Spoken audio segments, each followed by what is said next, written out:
Hi again then guys, and so we've got another GranTurismo 6 circuit-specific setup for you today, and this time it's actually a requested tune for the classic LP400 Countach. So I've opted for racing soft tyres.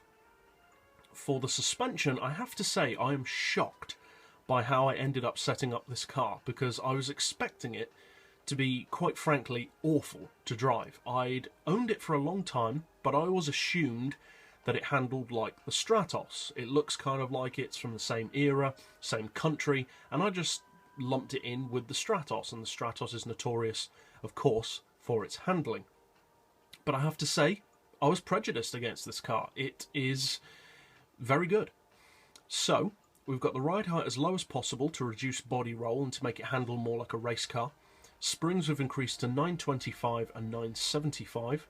Dampers to 4, anti-roll only on 3, camber on 0, which I would have never imagined on a classic car, so it shows just how good this car is. Neutral toe, we'll come back to the gearbox in a second. For the diff, we've got the initial torque as low as possible, and unusually, for one of my tunes, the acceleration and braking at the maximum. As far as power, this does have an oil change, so you will need to reduce the power a little bit if you want it in the 500 pp category. So I've reduced it down to 300 horsepower or 76.7%. We've got the full weight loss package because on most tracks low weight is more important than having a lot of power. And we've added a 6 kilo ballast just to allow us to round it off to 300 horsepower. We've put that ballast all the way to the front, and that brings us up to 500 pp.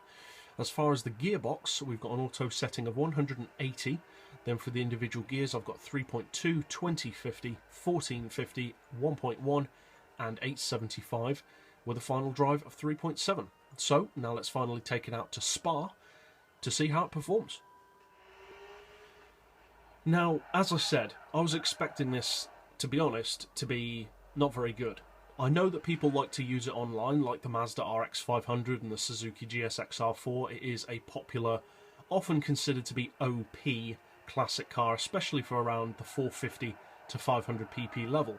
But I always assumed that those people just fancied a challenge and they were negating handling for the sake of the Countach's straight line performance.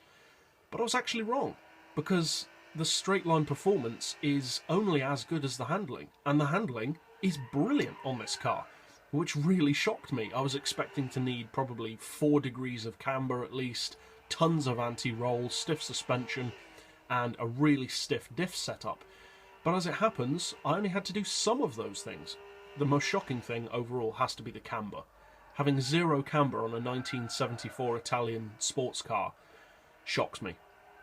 But overall, it's very quick in a straight line. You can get it up to around 190. It's not designed to be a top speed tune, of course, so that is fairly close to the red line at that point. If you do need it to do a little bit more under draft, you'll want to drop the final drive a bit lower.